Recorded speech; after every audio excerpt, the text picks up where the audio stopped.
Hello student, 10th class की गणित की जो ऑनलाइन क्लास है उसमें आपका स्वागत है।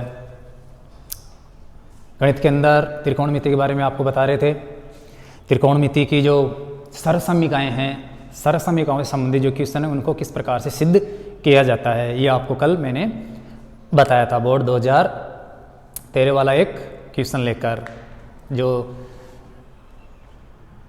त्रिकोणमिति की सरसमीकाओं पर आधारित था और कैसे सिद्ध किया जाता है ये उसके अंदर आपको समझाया गया था। साथ ही मैंने ऊंचाई और दूरी से संबंधित त्रिकोणमिति का एक क्वेश्चन लिया था, एक 80 मीटर चौड़ी सड़क वाला। तो आशा करता हूँ कि वो आपको समझ में आया होगा, और अगर उसमें कोई त्रुटि कमी रही हो तो आप अपने स्तर पर सुधार कर हमें भी अवगत कराएं, ज़रूर बताएं। आज फिर से आपके लिए एक त्रिकोणमिति का मैं ऊंचाई और दूरी से संबंधित एक क्वेश्चन आपको बताता हूं जो बहुत ही इम्पोर्टेंट है, बोर्ड में आया हुआ है। तो 2014 का एक मैं बोर्ड का प्रश्न ले लेता हूं जो 2000 BSER जो 2014 की बोर्ड एग्जाम थी उसके अंदर आया था। तो देखिए क्वेश्चन लेता हूं मैं। पहले क्वेश्चन है, एक मकान है, कितना 10 मीटर ऊंचा मकान, 10 मीटर ऊंचे मकान के शिखर से, मकान के शिखर या चोटी, मकान के शिखर से सामने एक केबल टावर है, उसके शिखर और उसके आधार की बात कर रहे हैं हम। तो 10 मीटर ऊंचे मकान के शिखर से एक टावर या मीनार, जैसे केबल टावर होता है, कोई ऊंची मीनार होती है उसकी तरह, तो शिखर से एक टावर के शिखर का या चोटी, शिखर का मतलब चोटी, केबल टावर के शिखर का उन्नयन कोण, उन्नयन अवनमन कोण आपको कल बताए थे, एक बार और बता दूंगा। उन्नयन कोण 60 डिग्री है। मकान के शिखर से अगर देखते हैं टावर के शिखर को तो वहां से उन्नयन कोण बनता है 60 डिग्री का। तो 60 डिग्री है, उन्नयन कोण 60 डिग्री है। अब उस मकान के शिखर से उस टावर के आधार को देके, पैरों को देके, पाद बिंदु को देखें तो अवनमन कोण बनेगा, और वो अवनमन कोण 45 डिग्री है। तो 60 डिग्री है शिखर का उन्नयन कोण, तथा पाद बिंदु का या पैरों का बिंदु का अवनमन कोण, अवनमन कोण 45 डिग्री है, 45 डिग्री है। क्वेश्चन में पूछा है टावर की ऊंचाई ज्ञात कीजिए। तो जो टावर है उसकी हमें हाइट ज्ञात करनी है, टावर की ऊंचाई ज्ञात कीजिए, ये हमारा क्वेश्चन बन गया। और ये आया था BSER board of secondary education of Rajasthan. तो माध्यमिक शिक्षा बोर्ड की परीक्षा 2014 में लगी थी, उसमें 3 नंबर का क्वेश्चन आया था। तो ये हमारा बहुत ही इजी सिंपल सा क्वेश्चन है। क्वेश्चन है कि एक 10 मीटर ऊंचा मकान है, उस मकान की चोटी से अगर हम सामने एक केबल टावर के चोटी को देखते हैं, शिखर को देखते हैं, तो क्षैतिज के साथ 60 डिग्री का कोण बनता है। और वहीं से अगर उसके आधार को देखते हैं, टावर के आधार को देखते हैं आंखों से, तो वहाँ पर बनता है क्षैतिज के साथ अवनमन कोण जो है 45 डिग्री का। तो ये क्वेश्चन है। क्वेश्चन आप अच्छी तरह से और समझ लो। एक तो मकान खड़ा है और एक केबल टावर खड़ा है। टावर ऊंचा है तभी तो मकान की चोटी से टावर को देखने पर उन्नयन कोण बनेगा। अगर टावर मकान से छोटा होता तो उसको नीचे ही देखना पड़ता और अवनमन कोण बनता।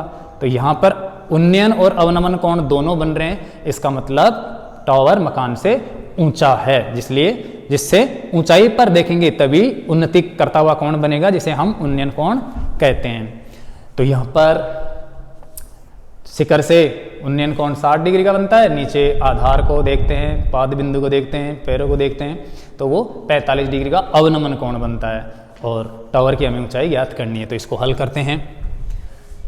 देखो हल करेंगे तो उसमें सबसे पहले हमें ध्यान रखना है, इस क्वेश्चन से संबंधित चित्र बनाएंगे, डायग्राम बनाएंगे, और डायग्राम बना के फिर हम इसको हल करेंगे। तो यहाँ पर हम एक नॉर्मल सा डायग्राम बना लेते हैं। क्वेश्चन में जैसा दे रखा है वहाँ पर देखो, यहाँ पर दे रखा है 10 मीटर ऊंचा मकान। तो पहले हम एक मकान की ऊंचाई ले लेते हैं। ये ले लिया, मान लेते हैं ये समतल जमीन है या जो भी है आधार है जिस पर मकान टिका होता है, टेबल टावर टिका हुआ होता है, तो ज़्यादातर भूमि मानते हैं जमीन। इस जमीन के ऊपर ये 10 मीटर ऊंचा मकान खड़ा है। ये 10 मीटर, ये मकान का शिखर है, मकान की चोटी है, मकान का टॉप है। यहाँ से सामने एक केबल टावर खड़ा है। तो मान लेते हैं ये टावर है, केबल टावर है, कोई सा भी टावर मान लो, स्तंभ मान लो, ये टावर है, ये इससे ऊंचा है।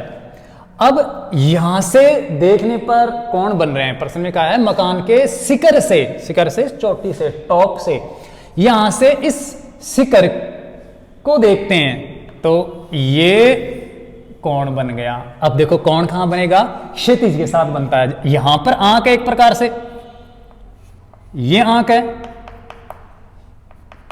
तो यहां से ये क्षैतिज रेखा हो गई, इस प्रकार से क्षैतिज रेखा। इस क्षैतिज रेखा के साथ उन्नति करता हुआ इस आंख के साथ और क्षैतिज रेखा के साथ ये कोण बताया गया है 60 डिग्री। ये 60 डिग्री बन रहा है। और अगर इसके पैरों को देखते हैं, आधार को देखते हैं, यहां पर नीचे देखते हैं, तो इस प्रकार से नीचे की तरफ ऐसे देखने पर ये कोण बनेगा क्षैतिज के साथ। ये बताया गया है 45 डिग्री, 45 डिग्री। तो ये 45 डिग्री। इस प्रकार से हमारा ये डायग्राम बन गया। तो देखिए क्वेश्चन बिल्कुल इजी है, आप आराम से चित्र बना सकते हो प्रश्न को पढ़कर। पहले दे रखा है कि ऐसे एक मकान है, ऐसे मान लो मकान, कैसे भी, सिर्फ हमें तो इससे मतलब है, ये ऊंचाई से, इस प्रकार से आप मान लो कुछ भी, ये मकान है, ये खिड़की है, तो ये जो ऊंचाई है इससे मतलब है हमें। यहां से इस चोटी को देखते हैं, ये मीनार की चोटी को या टावर की चोटी को, तो क्षैतिज के साथ ये कोण बन रहा है जो 60 डिग्री है। और यहीं से नीचे की तरफ झांक कर देखते हैं तो नीचे झुकने का मतलब नमन करना, अर्थात अवनमन। तो अवनमन कोण बनेगा जो ये 45 डिग्री है। आपको मैंने पहले भी बताया था कि दो कोण होते हैं, एक तो उन्नयन कोण और एक होता है अवनमन कोण। अवनमन का मतलब होता है नमन करना, नीचे झुकना, नजरें नीचे झुकाना, तो वो अवनमन हो गया एक प्रकार से। और अगर आंखों को ऊपर उठाते हैं तो उन्नति करना, अर्थात आगे बढ़ना, तो वो हो गया उन्नयन कोण। जैसे ये कोई आंख है मान लेते हैं, यहां से ये क्षैतिज बन गया इसका। अब अगर इस आंख से हम यहां पर इस बिंदु को देखेंगे तो आंख की नजरों को ऊपर उठाना पड़ेगा, और ऊपर उठाते ही यहां पर क्षैतिज के साथ एक कोण बन जाएगा। ये जो कोण है इसे बोलते हैं हम उन्नयन कोण, अर्थात वृद्धि करता हुआ कोण। और अगर नीचे किसी बिंदु को देखते हैं तो इस नजरों को इस प्रकार से नीचे झुकाना पड़ेगा, अर्थात नमन करना पड़ेगा। जैसे नीचे दिखते हैं तो नजरें नीचे होती है, तो ये कहलाता है अवनमन कोण।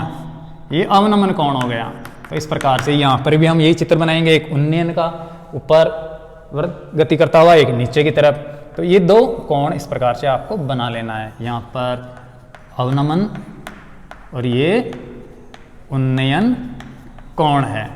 अब देखो यहाँ पर पूछा गया है इस मीनार की ऊंचाई ज्ञात कीजिए, ये कितनी है, यहाँ से लेके यहाँ तक, या ये जो टावर है या मीनार है, जो भी कुछ आप समझ रहे हो, लेकिन डायग्राम इस प्रकार से बनाना है। तो ये ऊंचाई हमें ज्ञात करनी है। देखो बहुत ही इजी क्वेश्चन है। पहले तो हम इसको नामांकित कर देते हैं, नाम दे देते हैं। मान लेते हैं यहाँ पर बिंदु N है, ये R बिंदु है, ये बी बिंदु है, ये सी बिंदु है और ये डी बिंदु है। ये समकोण है, यहाँ पर भी समकोण, क्योंकि मकान हो, मीनार हो या कोई खंबा हो, सबको हम बिल्कुल 90 डिग्री पे खड़ा मानकर चलते हैं। यहाँ पर देखिए ये 10 मीटर ऊंचा मकान है, यहाँ पर इस मकान की ऊंचाई 10 मीटर है, तो इन दोनों क्षैतिज रेखाएं ये जा रही है, ये बिल्कुल समांतर रेखा है। ये यहां से कहीं तक भी हम नापे वो हर जगह 10 मीटर ही रहेगी, तो इसको हम यहां पर ले आते हैं। यहां पर ये देखिए, ये जो R से लेकर C तक की दूरी है ये भी 10 मीटर हुई, मकान की ऊंचाई के बराबर। यहां पर जैसे मैं यहां पर जितना मीटर ऊंचा हूं, अगर मैं आगे चला जाऊंगा ऐसे तो वहां पर भी उतना ही रहूंगा, क्योंकि ऊंचाई कम ज्यादा नहीं हो रही है, बिल्कुल समांतर रेखा में चलूंगा। उसी प्रकार से मकान के ये जो आधार है और शीर्ष है उनके साथ दो समांतर रेखाएं खींचेंगे तो उनके बीच की दूरी हमेशा बराबर रहेगी, क्योंकि समांतर रेखाओं के मध्य की दूरी बराबर रहती है। तो ये यहां पर भी 10 मीटर की हुई, तो यहां पर RC बराबर हो गई 10 मीटर। दूसरी इंपॉर्टेंट बात यहां पर देखो, ये जो कोण है ये 45 डिग्री का कोण बन रहा है, और अभी अभी मैंने बताया कि ये BR रेखा और CD रेखा, अर्थात ये दोनों रेखा क्या है, समांतर।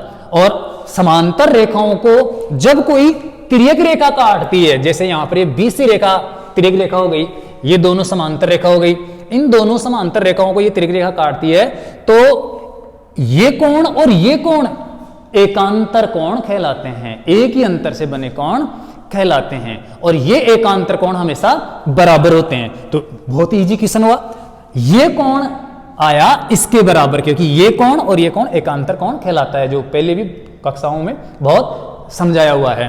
तो यहां पर हम इसको 45 डिग्री कर लेते हैं, तो क्वेश्चन आपका और भी इजी हो गया।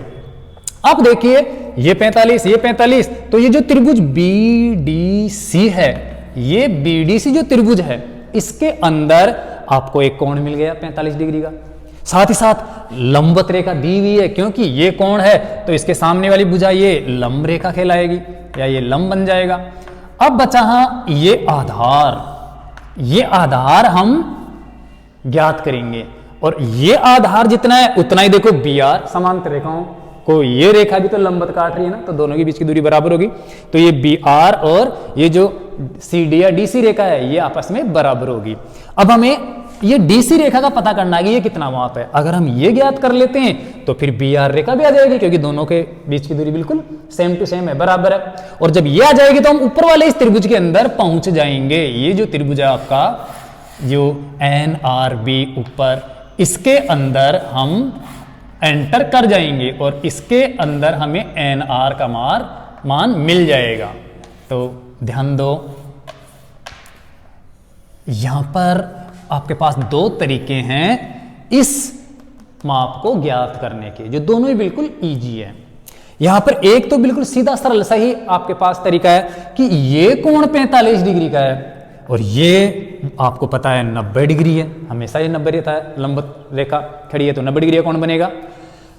ये कोण कितना बचा, त्रिभुज के तीनों कोणों का मान 180 डिग्री होता है। 180 में 90 और 45 को अगर जोड़ दें तो, और जोड़कर 180 में घटा दें तो इसके लिए कोण बचेगा, कोण का मान बचेगा 45 डिग्री। तो ये भी कितना आया, 45 डिग्री। यह सीधी सी बात है। ये जो त्रिभुज BDC है इसके अंदर दो कोण बराबर है, ये कोण भी 45 डिग्री है और ये कोण भी 45 डिग्री है। और आप जानते हो अगर किसी त्रिभुज के अंदर दो कोण बराबर हों तो उन बराबर कोणों को बनाने वाली भुजा भी हमेशा बराबर होती है। कहने का मतलब ये त्रिभुज समद्विबाहु त्रिभुज बन गया। और ऐसा त्रिभुज जिसकी दो भुजाएं बराबर होती है वही समद्विबाहु त्रिभुज होता है, या दो कोण बराबर होते हैं वो भी समद्विबाहु त्रिभुज होता है। तो आप बिना त्रिकोणमिति की सहायता लिए भी इस DC रेखा को ज्ञात कर सकते हो। क्यों? क्योंकि जितनी ये रेखा है उतनी ही ये रेखा है, क्योंकि दोनों कोण बराबर तो ये दोनों रेखा भी बराबर, अर्थात ये भी 10 मीटर ही होगी। ये आप कोण के हिसाब से डायरेक्टली समद्विबाहु त्रिभुज के हिसाब से ज्ञात कर सकते हो। और अगर आप ऐसा नहीं करते हो तो हम त्रिकोणमिति की सहायता से भी ज्ञात कर सकते हैं। तो देखो कैसे। त्रिकोणमिति में मैंने आपको बताया था कि अगर दोनों न्यून कोणों में से एक न्यून कोण दिया जाए और एक भुजा का माप दे दिया जाए तीनों भुजाओं में से, तो हम बाकी की भुजाएं आसानी से आराम से ज्ञात कर सकते हैं। तो हमें यहाँ पर मिला हुआ है, एक माप दिया हुआ है 10 मीटर लंबवत रेखा और एक कोण दिया हुआ है 45 डिग्री, तो हम त्रिकोणमिति की सहायता से ज्ञात कर लेंगे। देखो यहाँ पर त्रिभुज BDC, ये जो समकोण त्रिभुज है जिसका नाम है BDC, इसके अंदर हमें लंब रेखा दी हुई है, अर्थात लंब दिया हुआ है और हमें ज्ञात करना है क्या, आधार। और लंब और आधार का अनुपात आप जानते हो इस ट्रिक के अनुसार LA/L बटेवे K/A। लंब और आधार का अनुपात पाया जाता है tan में या कोट में, तो हम tan यहां पर ले सकते हैं। एक बार फिर से बता देता हूं मैं, साइन कॉस सेक और कोसेक को हम छोड़ रहे हैं, सिर्फ tan ही क्यों ले रहे हैं, ये बहुत ही इंपॉर्टेंट महत्वपूर्ण बात है, क्योंकि 6 त्रिकोणमितीय अनुपात है, बाकी को मैं नहीं ले रहा। tan को ही क्यों ले रहा हूं, इसलिए कि यहां पर लंब रेखा दी हुई है और हमें आधार ज्ञात करना है, और लंब और आधार का अनुपात tan या कोट में होता है, तो इसलिए मैं tan ले रहा हूं, ये बहुत ही इंपॉर्टेंट बात है। तो tan कितना लेता हूं, 45 डिग्री, और tan 45 डिग्री का मान क्या होता है वो आप जानते हो। tan 45 degree is equal to, जो ट्रिग्नोमेट्री आपकी टेबल थी, सारणी थी अनुपातों वाली, उसके अंदर tan 45 का मान आप देखोगे, जो मैंने बता दिया अच्छी तरह से, तो उसमें होता है 1 या 1/1, तो ये tan 45 का मान 1 हो गया।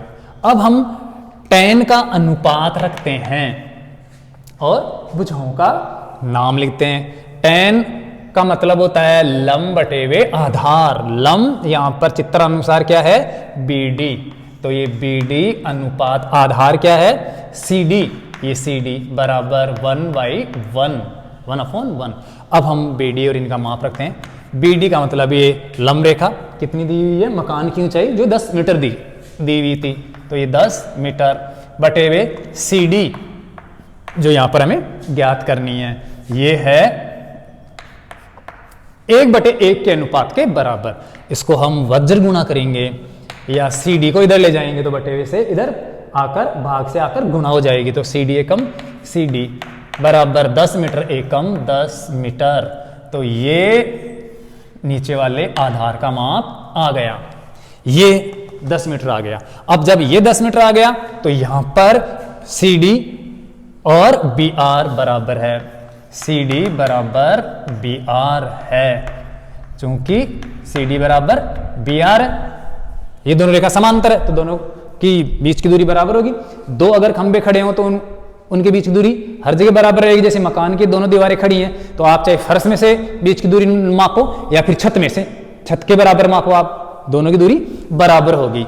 तो ये और ये बराबर है, तो यहां पर मैं लिख देता हूं 10 मीटर, ये 10 मीटर आ गई। आपको बताया था मैंने ये 10 मीटर है ही, जो पहले यहां पर आपको समझा दिया, अर्थात मकान की ऊंचाई हर जगह बराबर रहेगी, तो BD बराबर RC, ये भी बराबर है, इसलिए मैंने यहां पर 10 मीटर लिख रखा है।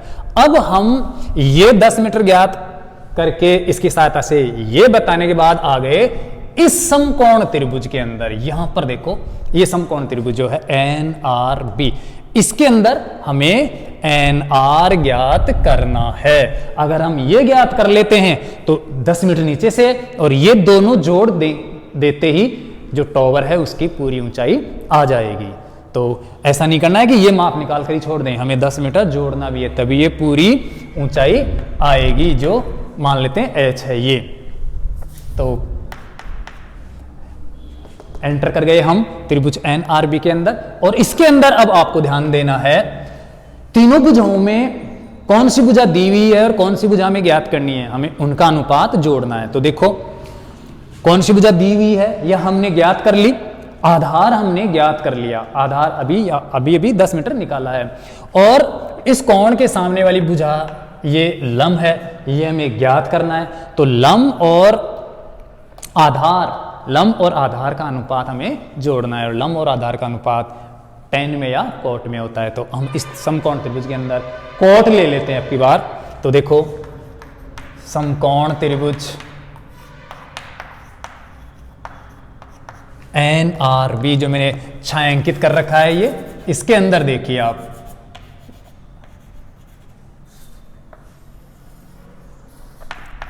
NRB, इसके अंदर लंब और आधार का अनुपात जोड़ेंगे तो लंब और आधार का अनुपात होता है कोट में या टेन में। तो कोट ले लेता हूं मैं, क्योंकि इससे कोई फर्क नहीं पड़ता, टेन ले लो चाहे कोट ले लो। कोट कितना डिग्री लेना है, जो यहां पर चित्र के अंदर दिया हुआ है, कोट 60 डिग्री बराबर। अब कोट 60 डिग्री बराबर क्या होता है, आपको वो पहले मैंने तीसरी वीडियो में बताया था, सारणी बनाकर इसके अंदर मान रखने में मैंने ध्यान नहीं दिया था, मिस्टेक भी हो गई थी। तो वो है 1/√3 tan 60 का व्यतिक्रम। tan 60 होता है √3/1, तो कोट होता है tan 60 का व्यतिक्रम, अंश का हर और हर का अंश, तो अर्थात √3/1 का 1/√3 कोट 60 होता है। तो ये 1/√3 हो गया कोट 60 डिग्री का मान। तो यहां पर भी वो आपके त्रिकोणमिति के अनुपात वाली सारणी काम में आ रही है। अब हम यहां पर कोट का मतलब क्या होता है वो देखो। कोट का मतलब होता है आधार बटे लंब, आधार बटे वे लंब। तो ये आधार अनुपात लंब बराबर 1/√3 हो गया। अब हम इनका माप रखते हैं। देखो इस समकोण त्रिभुज के अंदर आधार क्या है, BR। तो ये BR आधार और बटे लंब, आधार बटे लंब। लंब कितना है, कोण के सामने वाली भुजा, ये लंब है इसके अंदर, ये कोण दिया हुआ है तो ये लंब होगी, इसका नाम है NR। तो ये NR हो गया बराबर 1/√3 वाला अनुपात लेना है। तो ये 1/√3। अब देखिए यहां पर जो BR रेखा है वो हमने निकाली थी अभी 10 मीटर है, तो यहां पर हम 10 मीटर रख देते हैं। तो ये 10 मीटर बटे वे NR, जिसका मान हमें ज्ञात करना है, तो इसको NR ही रहने देते हैं, बराबर 1/√3। अब हम इस प्रकार से वज्र गुणा करेंगे, या फिर NR का भाग लग रहा है, अगर इसको इधर ले जाएं तो 1 से गुणा होगा और ये इससे गुणा हो जाएगा। तो ये देखिए NR एकम NR, NR = 10√3 हो गया। तो ये 10√3 मीटर हो गया, क्योंकि ये दोनों आपस में गुणा हो गए, यहाँ पर गुणा का निशान है, या न माने तो भी गुणा होगा। तो यहाँ पर ये आ गया 10√3, ये रेखा NR रेखा आ गई 10√3। अब कुछ छात्र क्या करते हैं, बस NR का मान आया और यही मानकर आंसर लगा देते हैं, जबकि क्वेश्चन के अंदर देखिए, क्वेश्चन के अंदर क्या पूछा है, टॉवर की ऊंचाई ज्ञात कीजिए। टॉवर की ऊंचाई ज्ञात करनी है। तो क्या टावर यहां से यहां तक का ही है, नीचे नहीं है, नीचे है, यहां से लेकर ये पूरी ऊंचाई टावर की ये है। तो इसके अंदर तो ये दोनों मिले हुए हैं, इन दोनों को जोड़ना जरूरी है। तो यहां पर लिखेंगे हम टावर की कुल ऊंचाई बराबर है NR + RC। और अब यहां पर हम मान रखते हैं NR अभी निकाली मैंने, 10√3 प्लस ये RC मकान की ऊंचाई के बराबर है, अर्थात 10 मीटर। तो ये 10 और ऊंचाई आ गई 10√+ 10, या दोनों के अंदर 10 कॉमन है, अगर आप चाहो तो कॉमन ले लो। तो ये 10 कोष्टक के बाहर आ जाएगा, यहां पर बचेगा √3 और यहां पर बचेगा 1, ये आ जाएगा। NCERT के नियम के अनुसार बस यहीं पर आंसर हो जाएगा। लेकिन अगर हम √3 का मान रख दें तो ये आगे भी सरल हो सकता है, जो राजस्थान माध्यमिक शिक्षा बोर्ड के कोर्स में ऐसा किया जाता है। बाकी NCERT के कोर्स में यहीं पर फाइनल आंसर हो जाएगा। क्यों? क्योंकि √3 एक अपरिमेय संख्या है और इसका पूरा वर्गमूल कभी भी नहीं निकलता है, हम सिर्फ लगभग वर्गमूल ही निकालते हैं। तो वो लगभग मान मैं आपको बता देता हूं। देखो टावर की ऊंचाई बराबर 10 गुणा √3 का मान होता है 1.732 लगभग प्लस 1, और अब हम जोड़ लेंगे 10 गुणा 1.732 और एक 2 पॉइंट हो जाएंगे, अर्थात 2.732 मीटर लगभग भी लगाना जरूरी है, क्योंकि √3 का वास्तविक पूरा मान नहीं है। अब हम 10 से गुणा करेंगे तो ये 10 मतलब यहां से यहां पर चला जाएगा, एक अंक पीछे हो जाएगा, क्योंकि 10 के अंदर एक जीरो है। तो ये हो जाएगा 27.32 मीटर, ये उत्तर आ गया। तो अतः टावर की ऊंचाई कितनी हुई? 27.32 मीटर लगभग, और ये आपका उत्तर हो जाएगा। आप जब उत्तर लिखोगे तो ये क्वेश्चन कंप्लीट हो जाएगा। तो आपने यहाँ पर समझा कि बहुत ही इजी क्वेश्चन हमने किस प्रकार से सरल किया। एक 10 मीटर ऊंचा मकान था, उसके सामने एक मीनार खड़ी थी जो मकान से ऊंची थी। मीनार के शिखर को हम मकान के शिखर से देखते हैं, तो मकान के शिखर से जो आधार रेखा है वो और ये जो रेखा है, इनके बीच जो उन्नयन कोण है वो 60 डिग्री बनता है। फिर मकान के शिखर से उस जो मीनार खड़ी है उसके पैरों को देखते हैं हम, उसके आधार को देखते हैं, तो नीचे झुकाना पड़ता है नज़रों को। इसका मतलब वहाँ पर अवनमन कोण बनेगा क्षैतिज से, तो वो बन रहा है 45 डिग्री। और जब वो 45 डिग्री बनता है यहाँ पर, तो दोनों रेखा मकान और ये जो मीनार है इनके बीच में दोनों रेखाएं हैं, ये समांतर रेखा है, और समांतर रेखाओं को जब तिरछी रेखा काटती है तो एकांतर कोण बराबर होते हैं, तो ये दोनों 45। अब यहाँ पर आते हैं, ये 45 है तो ये भी 45 बचा। तो ये जो त्रिभुज है BDC, इसके दो कोण बराबर हुए, दोनों कोण बराबर, तो आधार और लंब भी क्या होंगे? बराबर। तो ये रेखा भी क्या आ गई? मकान की ऊंचाई के बराबर, जो 10 मीटर है। जब ये 10 मीटर आ गई तो यहाँ पर ये भी 10 मीटर होगी, क्योंकि बीच की दूरी बराबर होती है। और ये 10 मीटर आ गई तो आपका जो त्रिभुज है NRB, इसमें के अंदर हमें एक भुजा मिल गई, एक भुजा हमें ज्ञात करनी है, जबकि कोण दिया हुआ है, तो कोण और भुजा के आधार पर हम दूसरी भुजा भी ज्ञात कर सकते हैं। यहाँ पर हमें आधार मिल गया, लंब ज्ञात करना है। आधार और लंब का अनुपात tan या कोट में होता है, मैंने यहाँ पर कोट का अनुपात लेकर ये लंब रेखा यहाँ से यहाँ तक की रेखा ज्ञात की, जो 10√3 है। तो ये 10√3 और ये 10 मीटर मकान की ऊंचाई के बराबर, ये दोनों मिलकर पूरी टावर की ऊंचाई हो जाएगी। तो मैंने यहाँ पर दोनों को जोड़ दिया, दोनों को जोड़ा तो इन दोनों में 10 कॉमन है, 10 कॉमन ले लिया बाहर कोष्टक के गुणा में, और अंदर रह गया √3 और यहाँ पर 1, ये 10 एकम 10 है, 1 है तो ये 1 रह गया वहाँ पर। तो 10 गुणा √3 + 1, ये मीनार की ऊंचाई आ गई। अगर हम √3 का मान रखें तो होता है 1.732 लगभग, वो यहाँ पर हम रख सकते हैं। यहाँ पर लिख भी सकते हैं कि चूंकि √3 बराबर 1.732 ये मान होता है इसका, तो ये रखा यहाँ पर, और एक को इसमें और जोड़ा तो 1.732 और एक 2.732, जो 10 से गुणा है, 10 से गुणा करेंगे तो 10 मतलब यहाँ से एक अंक खिसक कर यहाँ पर चला जाएगा, जो यहाँ पर लगा दिया मैंने। तो ये 27.32 मीटर मीनार की ऊंचाई हो गई। तो बहुत ईजी क्वेश्चन है, आप आराम से इसको बार बार अभ्यास करना, तैयार करना, जितना हो सके उसमें उतना समझने की कोशिश करना। अगर आप ये डायग्राम बनाना भी सीख जाओगे तो बहुत अच्छी बात है, आगे आप ये हल करना भी सीख जाओगे। तो जितना हो सके उतनी कोशिश करना। अब मैं कल की तरह ही एक सरल समीकरण वाला क्वेश्चन और लेकर आपको बता देता हूं, सिद्ध करने वाला।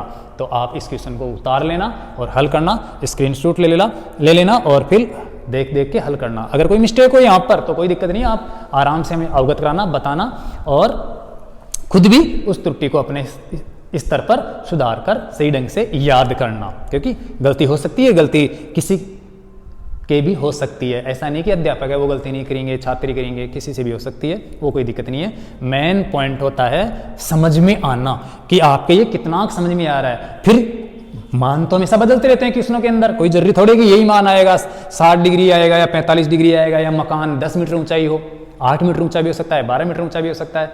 तो उससे कोई मतलब नहीं है, वो तो क्वेश्चन आएगा तब पता चलेगा।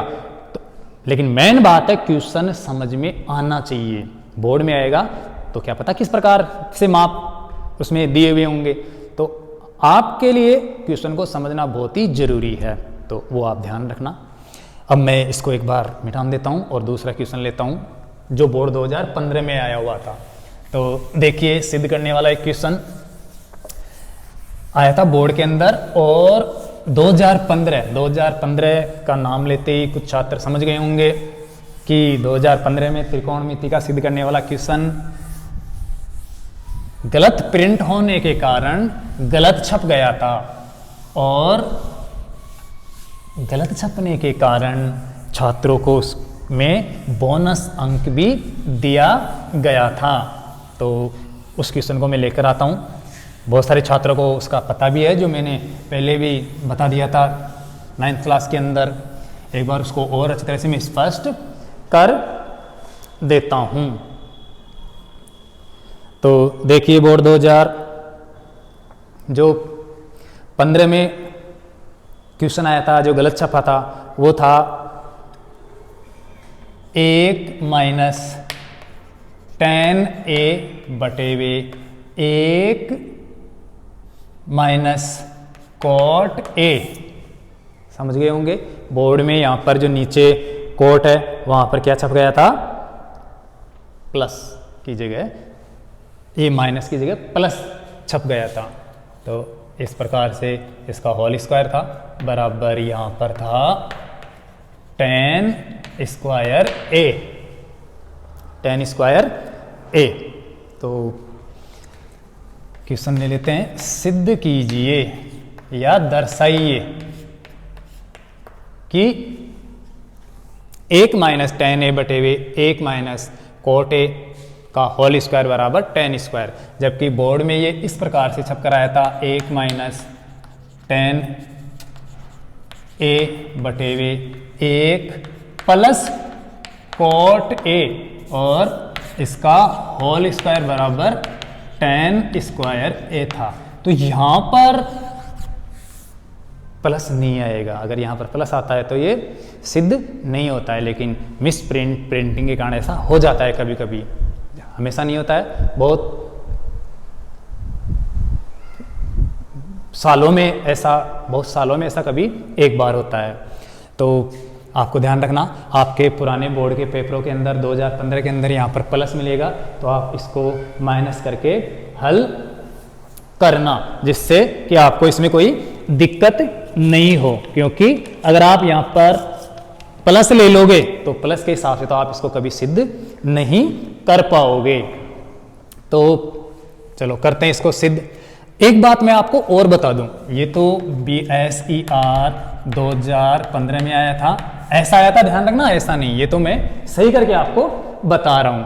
लेकिन आपके पुस्तक के अंदर है, किताब के अंदर है, सिद्ध कीजिए कि अर्थात इसके 2 पक्ष नहीं 3 पक्ष है, एक पक्ष और है, और वो है 1 प्लस tan स्क्वायर a बटे वे 1 प्लस cot स्क्वायर a बराबर, फिर ये यहां से स्टार्ट होता है, ये है 1 माइनस tan a बटे वे 1 माइनस cot a और इसका होल स्क्वायर बराबर tan स्क्वायर a। ये है आपके पाठ्य पुस्तक के अंदर, जो शायद उदाहरणों के अंदर आपको मिल जाएगा।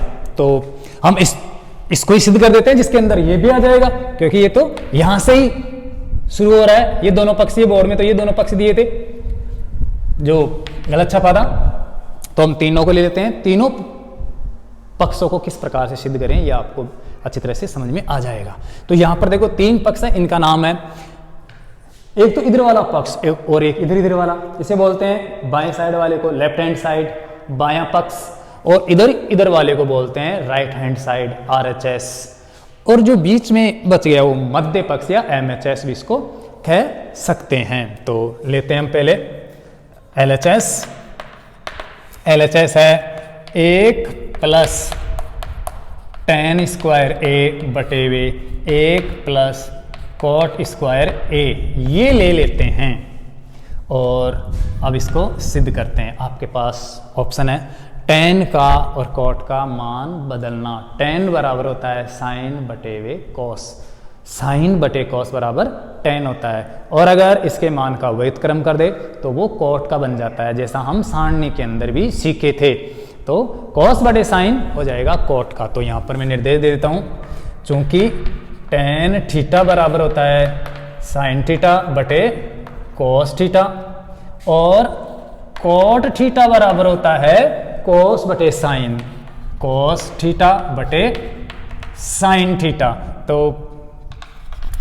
ये जो दो सूचनाएं, इनके माध्यम से हम इन दोनों का मान चेंज कर देंगे। यहाँ पर इस कोष्टक के बाहर कोई घात नहीं है, तो आप चाहो तो इस कोष्टक को न लिखो तो भी चल जाएगा। तो मैं यहाँ पर लिख देता हूँ बिना कोष्टक के, 1 प्लस टेन स्क्वायर, टेन का मतलब होता है साइन ए बटे वे कॉस ए, क्योंकि यहाँ पर ए तो ए ही रखना है, थीटा नहीं रखना है। और इसको भी भिन्न बना लेता हूँ, ये 1 बटे 1 कर लेता हूँ और फिर बटे में आ जाते हैं। नीचे देखो 1 या 1 बटे 1 प्लस कोट का मतलब होता है कोस बटे साइन, तो ये कॉस ए बटे वे साइन। अब देखो मैंने ये मान तो रख दिए, लेकिन यहाँ पर स्क्वायर है, ये आपको ध्यान रखना है, ऐसी गलती नहीं करनी है। मैंने यहाँ पर स्क्वायर नहीं लगाया, तो आप यहाँ पर स्क्वायर लगाओगे, जो स्क्वायर दे रखा है। तो ये साइन स्क्वायर बटे कॉस स्क्वायर और नीचे कॉस स्क्वायर बटे साइन स्क्वायर। अब ये भिन्न के रूप में आ गए, एक अनुपात के रूप में आ गए और हमें इनको जोड़ना है। पहले अंशों के अंदर लघुत्तम लेके जोड़ते हैं। देखो 1 का और कॉस स्क्वायर का लेस्सर लघुत्तम होगा कॉस स्क्वायर ए, सेम, क्योंकि कॉस स्क्वायर में कॉस स्क्वायर का भाग जाता है और 1 का भी जाता है। लेस्सर लेने के बाद हम हर का भाग देते हैं, 1 का भाग देंगे कॉस स्क्वायर में तो कॉस स्क्वायर बार जाएगा, उसको अंश से गुणा करेंगे, 1 से गुणा करेंगे तो ये हो जाएगा cos square A plus plus cos square का कॉस स्क्वायर है ऐसे कैसे, तो अंश भी वैसे ही रहेगा, ये साइन स्क्वायर का साइन स्क्वायर ऐसे कैसे, तो ये सरल हो गया। नीचे आते हैं, बटे के नीचे देखो इन दोनों बिंदुओं का लघुत्तम है साइन स्क्वायर, क्योंकि साइन स्क्वायर में 1 और साइन स्क्वायर दोनों का भाग जाता है, तो ये साइन स्क्वायर ए, 1 का भाग देंगे साइन स्क्वायर होगा, साइन स्क्वायर को 1 से गुणा करेंगे तो ये sign square A plus sine square का साइन स्क्वायर ऐसे कैसे, तो ये कॉस स्क्वायर भी वैसे ही रहेगा, तो ये कॉस स्क्वायर ए। अब देखिए इस भिन्न में इस भिन्न का भाग लग रहा है, तो नीचे वाले भिन्न को हम गुणा में ले लेंगे, जिससे सरल करने में आसान हो जाएगा। तो यहाँ पर देखो ऊपर है cos square A plus sign square ए और बटे में है कॉस स्क्वायर ए, बटे में है कॉस स्क्वायर ए। इसको इस प्रकार से करते हैं तो साइन स्क्वायर ऊपर चला जाएगा गुणा में, ये ऊपर हो जाएगा साइन स्क्वायर और बटे में आ जाएगा sine square plus cos square, sine square A plus cos square A. यहाँ पर हम कोष्टक लगा देंगे इसके भी और इसके भी, क्योंकि दो संख्याएं हैं गुणा में हो रही है। अब देखो sign square plus cos square यहाँ पर भी है, sign square plus cos square यहाँ पर भी है, तो इससे ये क्रॉस हो जाएगा, कट जाएगा और बच जाएगा साइन स्क्वायर बटे कॉस स्क्वायर। और अगर आप ऐसे नहीं काटते हो तो आप यहाँ पर ये भी बता सकते हो कि चूंकि sine square theta plus cos square theta बराबर क्या होता है 1, तो यहाँ पर भी 1 और यहाँ पर भी 1 रख देंगे हम, तो आपका क्वेश्चन हो जाएगा 1 रखने पर ये 1 रहेगा, तो 1 गुणा साइन स्क्वायर ए बटे हुए नीचे कॉस स्क्वायर ए गुणा 1, तो 1 से कोई मतलब नहीं है गुणा होने से, या कट गया, बचा साइन स्क्वायर बटे कॉस स्क्वायर। तो आ गया यहाँ पर, ऊपर तो है साइन स्क्वायर ए बटे कॉस स्क्वायर ए, और आप जानते हो साइन बटे कॉस का मतलब टेन होता है, तो साइन स्क्वायर बटे कॉस स्क्वायर का मतलब टेन स्क्वायर होगा, अर्थात यहाँ पर घात नहीं है तो इनके भी घात नहीं है। अगर साइन स्क्वायर बटे कॉस स्क्वायर को हो तो ये टेन स्क्वायर हो जाएगा, तो यहाँ पर ये हो गया टेन स्क्वायर ए, जो ये पक्ष आ गया टेन स्क्वायर ये आ गया, तो ये दोनों पक्ष तो बराबर हो गए। अब लेते हैं हम MHS को, जो वेरी इंपॉर्टेंट है, जो बोर्ड में वैसे आया था, तो हम MHS को लेते हैं। देखो MHS जो मीडियम हैंड साइड वाला है, मध्य में है, वो पक्ष है आपका 1 माइनस टेन ए बटे वे 1 माइनस कॉट ए, और फिर इसका होल स्क्वायर है। अंदर हम वही साइन कॉस इनका मान चेंज कर देते हैं। देखो यहाँ पर बता रखा है मैंने 1 बटे वे 1 माइनस टेन का मतलब होता है साइन बटे वे कॉस, तो ये साइन ए बटे वे कॉस ए, और बटे वे के अंदर और आते हैं हम, तो नीचे देखो 1/1 माइनस कॉट, कॉट का मतलब होता है tan का व्युत्क्रम, और वो है cos A बटे sin A जो यहाँ पर बता रखा है। अब देखिए इनका होल स्क्वायर है बाहर, तो स्क्वायर करना है। अब हम अंदर सरल करते हैं लघुत्तम लैसे लेकर, ये भिन्न हो गई, cos 1 का लैसे हो गया cos A, 1 का भाग cos में दिया, cos बाहर गया, cos का 1 चुना गया तो ये cos A minus minus cos का cos तो ये sin का sin, बटे में आते हैं, बटे में sin और 1 का लघुत्तम लेंगे तो क्या आएगा sin A, sin में 1 का भाग देंगे, sin बाहर जाएगा, sin को 1 से गुणा करेंगे तो ये sin A आ जाएगा, आगे निशान माइनस तो माइनस रख देंगे, sin का sin तो ये cos भी ऐसे के ऐसे। और अब ध्यान रखना है ये बाहर स्क्वायर है तो ऐसे पूरे के हम क्या कर देंगे स्क्वायर लगा देंगे। अब अंदर सरल कर लेंगे कोष्टक के अंदर ही, देखो वही गुणा में ले लेते हैं, भाग में है तो ये हो जाएगा cos A minus sin A बटे वे cos A गुणा ये आएगा ऐसे तो ये ऊपर चला जाएगा sin A बटे वे sin minus cos, sin A minus cos A, कोष्टक लगा देते हैं इस प्रकार से, और ये होल स्क्वायर भी लगा देते हैं, बाहर होल स्क्वायर है। अब देखो यहाँ पर cos माइनस साइन है, यहाँ पर sin माइनस cos है। कुछ छात्र क्या करते हैं इसको डायरेक्टली काट देते हैं, ये आपस में समान नहीं है, ये कट नहीं सकते। ऊपर cos माइनस साइन है, नीचे भी cos माइनस साइन हो तो ही कटेगा, या नीचे sin माइनस cos है, अगर यहाँ पर भी sin माइनस cos हो तो काट सकते हैं हम, लेकिन यहाँ पर तो cos माइनस साइन है और यहाँ पर sin माइनस cos है तो ये सेम नहीं है, हमें इनको समान करना जरूरी है पहले। कुछ छात्र ये देख लेते हैं कि sin बटे cos है और होल स्क्वायर tan स्क्वायर हो जाएगा, इनको काट दें, तो ऐसे सीधे काट दोगे तो गलत हो जाएगा। हम यहाँ पर इन दोनों में से किसी एक में माइनस को कॉमन लेंगे तब ये दोनों ऊपर नीचे बराबर होंगे। तो देखिए यहाँ पर हम ऊपर वाले यहाँ पर माइनस कॉमन ले लेते हैं, यहाँ पर ले लेते हैं, नहीं कोई दिक्कत नहीं है, कहीं पर भी ले लो, यहीं पर ले लेते हैं, ऊपर ले लेते हैं, तुम्हारी इच्छा के अनुसार। देखो यहाँ पर माइनस का एक कॉमन लेंगे, एक ऐसे, तो कोष्टक में बचेगा ये cos तो माइनस का और ये जो माइनस वाला है वो प्लस का, तो साइन हो जाएगा प्लस का और cos हो जाएगा माइनस का। तो पहले मैं साइन को लिख देता हूँ क्योंकि ये प्लस का है, तो ये sin A, और जो cos प्लस का है वो हो जाएगा माइनस का, तो माइनस का cos A, ये माइनस का cos A आ रहा है समझ में, बटे में है cos A, ये cos A, और साथ में गुणा में है sin A, तो ये गुणा में कर देते हैं हम sin A। नीचे देखें तो गुणा, ये गुणा, इसमें कॉमन नहीं लेना है, नहीं तो फिर दोनों अलग अलग हो जाएंगे, एक नहीं लेना है दोनों में से किसी एक में कॉमन, तो ये sin माइनस cos है, ये sin A minus cos A। अब देखिए ऊपर इस माइनस 1 को छोड़कर sin A minus cos A, sin A minus cos A, sin A minus cos A, sin A minus cos A, दोनों आपस में क्या हो गए कट गए, और बचा माइनस का 1 गुणा sin A, यहाँ पर बचा माइनस 1 गुणा sin A, ये स्क्वायर का ध्यान रखना, ये मत भूल जाना, होल स्क्वायर है हर जगह, बटे में आते हैं तो बचा cos A, ये cos A और इसका होल स्क्वायर, ये माइनस का sin A हो गया 1 से गुणा होने पर, तो माइनस का sin A बटे हुए प्लस का cos A और ये होल स्क्वायर।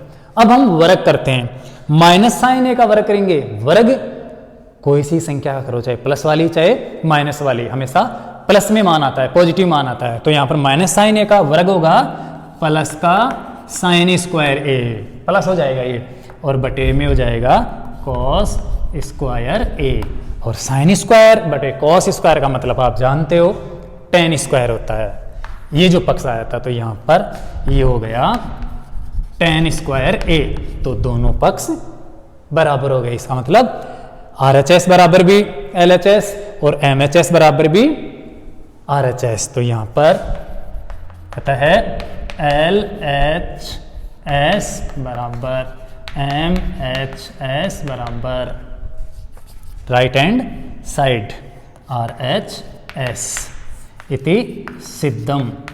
तो ये था बोर्ड 2015 वाला क्वेश्चन। अब देखिए बोर्ड में ये आया यहाँ पर 1 - tan a बटे 1 + cot a, अर्थात यहाँ पर प्लस छप गया गलती से प्रिंट करने से, यहाँ पर माइनस आना चाहिए था लेकिन बोर्ड में प्लस छप गया, ऐसा आना चाहिए था लेकिन यहाँ पर प्लस छपने के कारण ये अब सिद्ध नहीं होता है, ये सिद्ध नहीं हो सकता, अर्थात tan स्क्वायर नहीं आ सकता किसी भी हाल के अंदर। हालांकि जब बोर्ड में आया था तो कुछ अध्यापकों ने या छात्रों ने माइनस ये प्लस लेकर भी इसको सिद्ध कर दिया था और मान बैठे थे कि ये तो सही हो गया हमारा, लेकिन ऐसा गलत है। यहाँ पर प्लस से ये सिद्ध नहीं होगा, tan स्क्वायर नहीं आएगा, तो ये गलत ही था और बोर्ड ने भी इसको गलत ही माना और गलत मानकर छात्रों को 3 अंक बोनस के दे दिए। और बहुत अच्छी बात हुई कि जो कमज़ोर छात्र थे उनके लिए तो ये 3 नंबर आराम से मिल गए। लेकिन आपको ध्यान रखना है कि बोर्ड के अंदर कोई भी क्वेश्चन छोड़ना नहीं चाहिए। अगर आप अटेंड नहीं करोगे तो शायद हो सकता है आपको किसी गलत क्वेश्चन के बोनस अंक न मिले, तो छोड़ने की आपको गलती नहीं करनी। आपको जिस हिसाब से जितना आ सके उतना अपने मन से करना चाहिए। तो ये सिद्ध करने वाला क्वेश्चन जो माध्यमिक शिक्षा बोर्ड की 2015 की एग्जाम में आया था बोर्ड में, जो मैंने आपको यहाँ पर सिद्ध करके बताया, एक बार मैं और बता देता हूँ। क्वेश्चन था दर्शाइए, सिद्ध कीजिए कि 1 - tan a बटे 1 - cot a का होल स्क्वायर बराबर tan स्क्वायर। या फिर इस क्वेश्चन को ऐसे ले लें किताब के अनुसार कि 1 + tan स्क्वायर है बटे 1 + cot स्क्वायर बराबर 1 - tan a बटे 1 - cot a का होल स्क्वायर बराबर tan स्क्वायर। तो ये दोनों सेम ही है, एक प्रकार से ज़्यादा अंतर कुछ नहीं है इसमें। ये पक्ष और जोड़ दिया गया, तो ये तीनों पक्ष होने पर हम इस पक्ष को लेते हैं लेफ्ट हैंड साइड को, ये है 1 + tan स्क्वायर बटे 1 + cot स्क्वायर और tan का और cot का मान रखते हैं। tan बराबर होता है sin बटे cos और cot बराबर होता है cos बटे sin। तो 1 बटे 1 प्लस प्लस, क्योंकि ये भिन्न बन जाएंगी, ये भी भिन्न बन जाएंगी तो डबल भिन्न हो जाएगी। तो 1 बटे 1 प्लस tan स्क्वायर का मतलब होता है sin स्क्वायर बटे cos स्क्वायर, क्योंकि अगर यहाँ पर स्क्वायर है इसके तो इनके भी स्क्वायर हो जाएगा, लगा देंगे। 3 घात है तो 3 घात हो जाएगी, 4 5 कितनी भी हो सेम टू सेम होगा।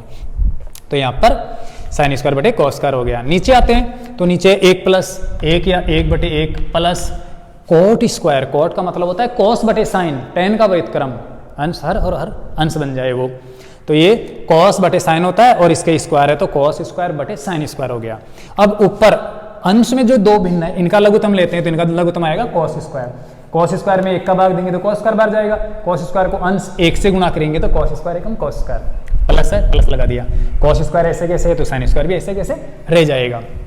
बटे में आते हैं तो 1 और sin स्क्वायर का लघुत्तम होगा sin स्क्वायर, और अगर 1 का भाग sin स्क्वायर में देते हैं तो वो जाएगा sin स्क्वायर बार, और sin स्क्वायर को 1 से गुणा करेंगे तो sin स्क्वायर ही आएगा। ये प्लस प्लस sin स्क्वायर है ऐसे कैसे, वैसे भी वैसे कैसे, तो अंश भी ऐसे ही रहेगा cos स्क्वायर। तो ये हो गया sin square plus cos square बटे cos स्क्वायर और sin square plus cos square बटे sin स्क्वायर।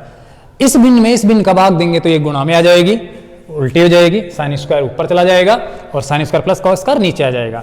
तो ये सेम टू सेम हो गया, चाहो तो काट सकते हो, या आप समझदार हो, सरसमी है sin square plus cos square बराबर 1 होता है, तो sin square plus cos square बराबर 1, sin square plus cos square बराबर 1, 1 1 लिख सकते हैं हम यहाँ पर, ये 1 1 लिख दिया, तो ये sin स्क्वायर बटे cos स्क्वायर हो गया। और sin स्क्वायर बटे cos स्क्वायर का मतलब आप जानते हो tan स्क्वायर होता है। अब लेते हैं हम MHS पक्ष है 1 - tan a बटे 1 - cot a और इसका होल स्क्वायर है। वही tan का मतलब sin बटे cos और cot का मतलब cos बटे sin, ये रख दिया। ये दो भिन्ने बन गए, इनका लघुत्तम लेते हैं तो वही cos आता है, 1 का बाद देते हैं cos बार, cos गुणा किया माइनस sin का sin, बटे में देखो तो यहाँ पर इनका लघुत्तम होगा sin, इन दोनों का लघुत्तम sin आएगा, sin में 1 का भाग देंगे sin बार जाएगा, sin से गुणा करेंगे तो sin आ जाएगा, माइनस माइनस sin ऐसे कैसे है तो अंश भी ऐसे रहेगा cos। अब इस भिन्न में इस भिन्न का भाग लग रहा है, कोष्टक के अंदर हम इसको पलट देते हैं और गुणा में ले आते हैं यहाँ पर, तो अंश हर और हर अंश बन जाएगा, साइन ऊपर चला जाएगा, नीचे साइन माइनस कोस, ऊपर है कोस माइनस साइन, ये दोनों सेम नहीं है, इनको समान करना जरूरी है, नहीं तो ये कट नहीं पाएंगे। तो यहाँ पर हम एक माइनस का एक कॉमन ले लेते हैं, तो ये माइनस का एक कॉमन लिया तो ऊपर भी साइन माइनस कॉस और नीचे भी साइन माइनस कॉस, जिससे दोनों कट जाएंगे और अंश में बचेगा 1 गुणा माइनस का साइन ए बटे हुए कॉस ए। अब यहाँ पर हम स्क्वायर करेंगे तो ये माइनस वाला जो एक है वो प्लस में हो जाएगा, और साइन स्क्वायर बटे कॉस स्क्वायर जो पॉजिटिव हो जाएगा यहाँ पर प्लस में आ जाएगा, और साइन स्क्वायर बटे कॉस स्क्वायर का मतलब होता है टेन स्क्वायर जो आपको बताया है। तो ये इस प्रकार से त्रिकोणमिति की जो सरसमीका थी वो सिद्ध हो गई, जो बोर्ड 2015 में आया था, ये क्वेश्चन 3 नंबर का। तो आशा करते हैं आप इसको अच्छी तरह से समझोगे और अच्छी तरह से तैयार करोगे। और ये जो हमारा ऑनलाइन चैनल है Vidya Bharati public senior secondary school का, उसको आप लाइक ज़रूर किया करो, क्योंकि लाइक करने से आपको जो सूचनाएं हैं वो वीडियो अपलोड करते ही समय पर मिल जाती है, और उसके साथ आप सब्सक्राइब करोगे तो इसकी जो जानकारी है वो समय समय पर आपको मिलती रहेगी। और अगर कोई त्रुटि हो, किसी क्वेश्चन में कोई आपको समझ में नहीं आ रहा, तो आप कमेंट्स करके ज़रूर बताया करो, जितना हो सकेंगे हम उसका समाधान करेंगे। धन्यवाद।